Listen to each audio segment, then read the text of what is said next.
सर्वप्रथम सर्वांना श्री स्वामी समर्थ।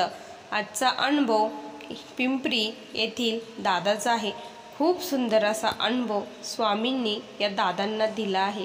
खरंच स्वामी आपल्या भक्ताच्या मदतीला कसे धावून येतात। जेव्हा आपण स्वामींचं अंतःकरणापासून नाव घेतो, स्वामींना बोलवतो, त्यावेळेस स्वामी मदतीला नक्की येतात।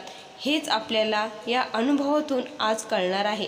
चला तर मग अनुभवाला सुरुवात करूया। तत्पूर्वी तुम्ही जर चॅनलवर नवीन असाल तर सबस्क्राईब करायला विसरू नका आणि ज्यांना कुणाला आपले अनुभव शेअर करायचे असतील त्यांनी या नंबरवरती आपले अनुभव शेअर करावे। दादांच्या शब्दात अनुभवाला सुरुवात करते। दादा म्हणतात, सर्वप्रथम सर्वांना श्री स्वामी समर्थ। महाराजांच्या चरणी त्रिवार वंदन। खरंच माझ्या स्वामी आईंची लीला ही अगाध आहे। मी जेव्हा जेव्हा स्वामींना मदतीसाठी बोलवलं तेव्हा तेव्हा स्वामी कुणाच्या ना कुणाच्या रूपामध्ये माझ्या मदतीसाठी धावून आले। स्वामींची लीला खूप अगाध आहे। स्वामींची माझ्यावर खरंच खूप कृपा आहे असं म्हणायला हरकत नाही। मी स्वामींची फार काही सेवा करत नाही, पण मी जेव्हा कामात असतो, माझं मन शांत असते, तेव्हा मी स्वामींचे नामस्मरण करतो आणि स्वामी चरित्राचे 3 अध्याय वाचतो। एवढीच माझी तोडकी मोडकी सेवा, पण ती स्वामींपर्यंत पोचते याचा मला खरंच खूप मनापासून आनंद आहे। माझ्या घरामध्ये माझी मिसेस आणि माझी 2 मुलं असं आमचं छोटंसं कुटुंब आहे। आमच्या घरातील सर्वजण हे स्वामींचे सेवेकरी आहे। काय झालं होतं ना की मला माझ्या भाषीच्या लग्नासाठी नाशिककडे जायचं होतं। मला सुट्ट्या नव्हत्या, त्यामुळे लग्नाला लवकर जाणं शक्य झालं नाही। त्यामुळे उद्या लग्न होतं, मी हळदीला देखील गेलो नव्हतो, पण मला आज जाणं भागच होतं। आता मी ऑफिसवरून आल्यानंतर मला निघायची तयारी मी करत होतो। ऑफिसमधून आल्यावर मी माझे सर्व ड्रेस पॅक केले आणि मी जाण्यासाठी निघालो। मुले आणि बायको, मुले अगोदरच गेली होती। मी आणि माझी पत्नी आम्ही जाण्यासाठी निघालो। त्याच वेळेस रात्र झाली होती। आम्हाला बसने जायचं होतं। आम्ही पिंपरी येथून निघालो। तिथून निघाल्यानंतर संगमनेरमध्ये पोहोचलो। तेथे पोहोचल्यानंतर आम्ही पुढचा प्रवास सुरू झाला, पण काय झालं ना की पाऊस सुरू झाला। पाऊस सारखा कोसळत होता आणि रात्रही खूप झाली होती। या रात्रीच्या प्रवासामध्ये पुढे काय आहे ते काही दिसत नव्हतं, कारण सोसाट्याचा वारा आणि पाऊसही खूप होता। अशामध्ये आमची बस ही बंद पडली। बस बंद पडल्यावर खूप टेन्शन आलं। बसमध्ये फारसे लोकही नव्हते। आम्ही दोघं, कंडक्टर आणि ड्रायव्हर असेच बसमध्ये प्रवासी होते आणि त्यांनी सांगितलं की तुम्ही आता इथून पुढचा प्रवास दुसऱ्या कशाने तरी करावा। एवढ्या रात्री आता आम्ही कशाने प्रवास करणार याचे आम्हाला खूप टेन्शन आले।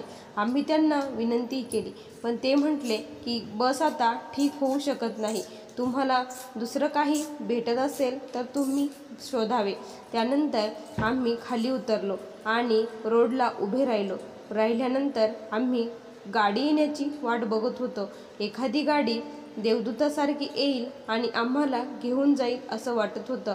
महाराजांचं नामस्मरण चालू होतं आणि त्याच वेळेस खरंच स्वामींनी माझ्यासाठी एक गाडी पाठवली आणि ते गाडी थांबली आणि बोलले की कुठे जायचं आहे।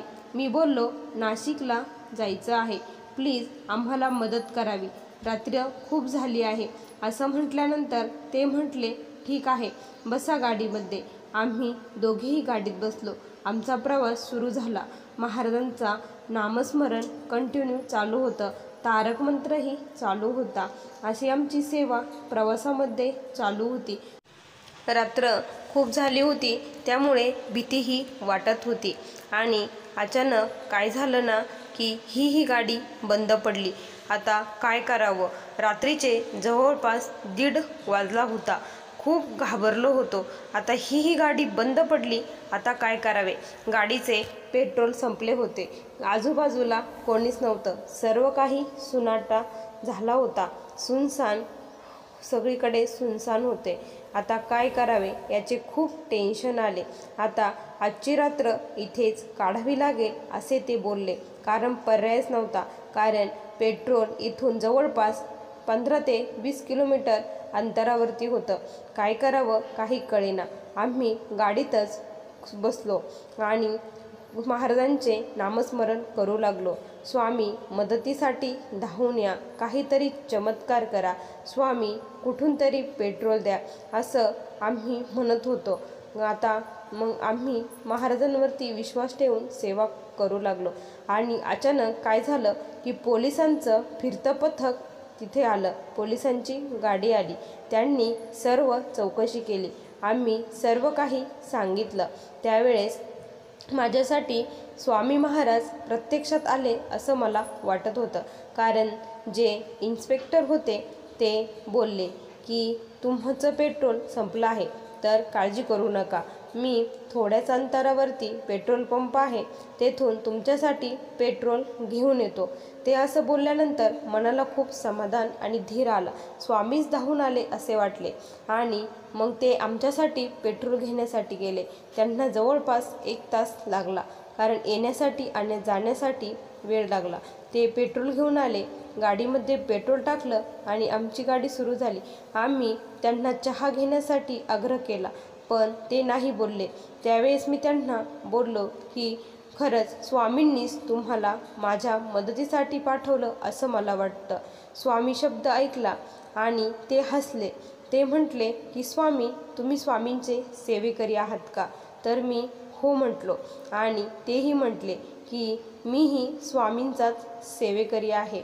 मी नक्षलवाद्यांना मारण्यातून निसटलो आणि तेथून माझे ट्रान्सफर हे फक्त आणि फक्त स्वामी महाराजांच्या कृपेने संगमनेर येथे झाले आहे. स्वामींनी खरंच तुमच्यासाठी मला पाठवले असेल असे म्हणायला खरंच काहीच हरकत नाही. कारण आजची ड्युटी माझी नव्हतीच. अचानक ड्युटी मला मिळाली आणि मीही ड्युटीसाठी हो म्हटलो. असे त्यांचे उद्गार ऐकल्यानंतर खरंच महाराजांची खूप कृतज्ञता व्यक्त करावी वाटली. स्वामी, तुम्ही खरंच मदतीला धावून येतात. कुणाच्या रूपात येतात हे खरंच सांगता येणं शक्य आहे. माझा असा छोटासा स्वामींनी दिलेला अनुभव होता. बघा स्वामी भक्तांनो, तुम्हाला या दादांचा अनुभव कसा वाटला नक्की कमेंटमध्ये कळवा. पुन्हा भेटूया अशाच सुंदर अनुभवासोबत. तोपर्यंत सर्वांना श्री स्वामी समर्थ. जय जय स्वामी समर्थ.